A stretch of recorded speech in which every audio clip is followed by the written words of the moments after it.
Olá, bem-vindos à TV SBU, na cobertura do 16º Congresso de Uro-Oncologia, aqui em São Paulo, um dos maiores eventos de uro-oncologia do mundo. Meu nome é Isabelle Maruoca, eu sou urologista atuando em Barretos no momento, e eu estou aqui com o Dr. Roberto Machado, ele que é coordenador da disciplina de urologia do Hospital de Câncer de Barretos, Hospital de Amor, e também responsável pela disciplina de uro-oncologia da SBU, da Seccional de São Paulo. Doutor, muito obrigado aqui por essa entrevista. Hoje o senhor tem uma fala sobre câncer de testículo junto com outros colegas, e esse que é um tumor que tinha um tratamento muito padronizado e que recentemente a gente tem visto que algumas mudanças estão vindo por aí. O que o senhor consegue falar para a gente sobre isso? Muito bem, Isa, queria te agradecer, pelo convite surpresa, dizer que é um prazer falar para os nossos colegas urologistas um pouquinho sobre tumor de testículo, Em Barretos a gente tem um serviço grande e uma grande experiência fazendo o tratamento desses pacientes, Então, o tumor de testículo, de acordo com a história aí, é uma lesão que acontece em pacientes jovens e que com o advento da quimioterapia, a cisplatina na década de 60, teve um boom, e a cura desses pacientes, mais de 95% de cura com a cisplatina, É claro que a quimioterapia naquela época ainda tinha uma toxicidade aguda muito intensa. Com o advento da melhora dessa condução clínica e da toxicidade aguda, a quimioterapia foi cada vez mais sendo utilizada e se implantou como sendo o tratamento padrão, tanto no cenário de adjuvância quanto no cenário de resgate. E a cirurgia ela foi reservada para um cenário mais de resgate. Por exemplo, naqueles casos onde existia aquelas massas residuais e que a gente teria que resgatar de alguma maneira isso aí com cirurgia. Bom, a cirurgia também houve ao longo do tempo uma progressão da cirurgia aberta para a cirurgia robótica minimamente invasiva e acabou se testando também a cirurgia minimamente invasiva, tanto laparoscópica, a primeira cirurgia minimamente invasiva laparoscópica para testículo foi na década de 90 e a robótica agora na década, nos anos 2006. Mas assim, o que se aconteceu, O que se observou? Depois de 30, 40 anos fazendo a quimioterapia nesses pacientes que eram jovens na época, notou-se o grande efeito colateral da quimioterapia na qualidade de vida desses pacientes, Então hoje a gente vive uma queda de braço, você curar o paciente com uma terapia que é realmente eficaz, que é a quimioterapia, versus diminuir as sequelas ao longo do tempo, numa fase onde esses pacientes ainda tentam manter a qualidade de vida. Então a gente vê muito problemas cardiovasculares, problemas pulmonares, novos tumores, enfim, e uma perda bastante grande da qualidade de vida nesses pacientes que tiveram uma carga alta de quimioterapia no passado. Então, com isso, hoje, com toda essa preocupação com qualidade de vida, surgiram-se novos estudos tentando realmente, tanto do ponto de vista de quimioterapia, tentando diminuir ciclos de quimioterapia, tentando mudar o estilo da quimioterapia, quanto também na parte cirúrgica para tentar diminuir morbidade, diminuindo templates, tentando preservar de algum modo ali a parte nervosa do reto peritônio para melhorar a ejaculação. Então, enfim, as coisas foram evoluindo e tentando chegar num denominador comum. Haja vista que agora, recentemente, 2023, e nessa começo desses anos, depois de 2020, 21, 22, 23, a gente tem novas evidências e novos estudos num cenário de linfadenectomia retroperitoneal primária para aqueles pacientes com doença de baixo volume,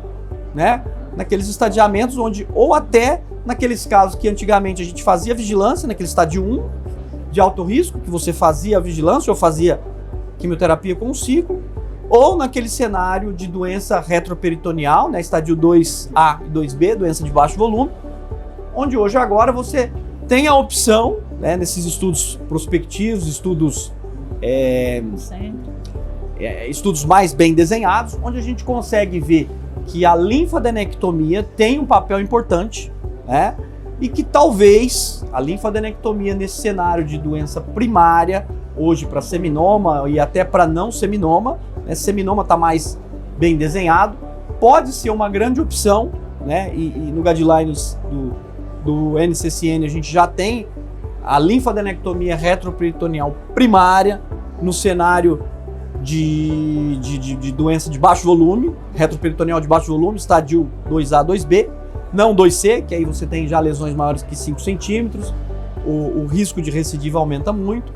não nesse cenário, mas nesse cenário, né, de doença retroperitoneal de baixo volume, a linfadenectomia retroperitoneal primária entrando como uma grande opção para se tentar diminuir a quimioterapia, e aí alguns estudos mostram que você poderia evitar quimioterapia nesses pacientes em até 70%, 80%, e naqueles 20%, 30% de recidiva, você faria uma quimioterapia adjuvante. Então, antes, 100% desses pacientes iriam para uma quimioterapia com vários ciclos. Hoje, talvez, né? É claro que isso é muito recente ainda, mas com a linfadenectomia primária e agora minimamente invasiva, também ganhando segurança com a linfadenectomia minimamente invasiva, com a linfadenectomia robótica, talvez ganhando segurança com isso, você possa liberar a quimioterapia só para um número menor de pacientes, 20% a 30%. Então acho que talvez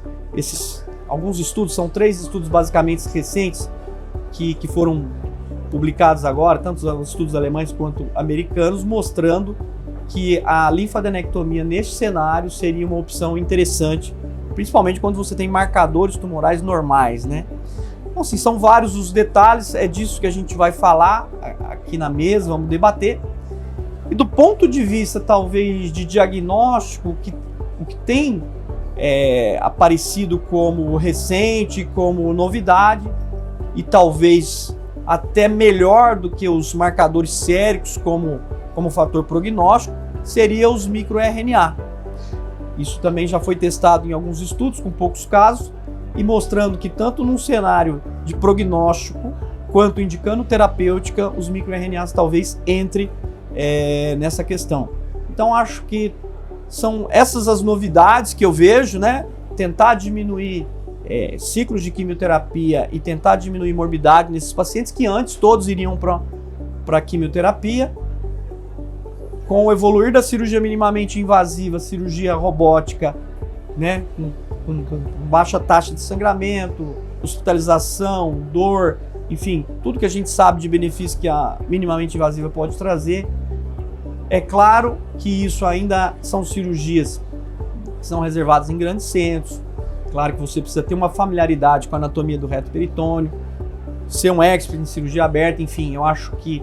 essas cirurgias, né, não são cirurgias para serem feitas indiscriminadamente, eu acho que por todos, eu acho que tem que ser por experts, por indivíduos que queiram realmente aprender e fazê-la, mas eu acho que para os próximos anos a gente vai ter novidades aí com relação a isso. Perfeito, doutor. É importante a gente saber que atualmente na medicina que a gente vive, com a tecnologia que a gente tem que oferecer mais do que só a cura para os pacientes. Os pacientes cada vez mais eles vêm atrás da cura, mas também de qualidade de vida. Isso tudo também tem que ser estudado. A questão da centralização desse tipo de cirurgia, que é uma cirurgia um pouco mais complexa, mas que em mãos experientes vai super bem, é o principal para a gente ter um resultado bom e se aplicar aos estudos. Então, os estudos que a gente viu recente, que tem uma baixa taxa de complicação, foram feitos em grandes centros e a gente também precisa tentar aplicar isso de uma maneira mais geral, e nem sempre é possível. Mas muito obrigada pela entrevista, por esse apanhado geral. Acho que vai ser excelente a sua aula das 14 horas, a gente está ansioso. Muito obrigada por acompanhar a SBU aqui nas redes sociais, se inscreva no portal da Urologia e muito obrigada.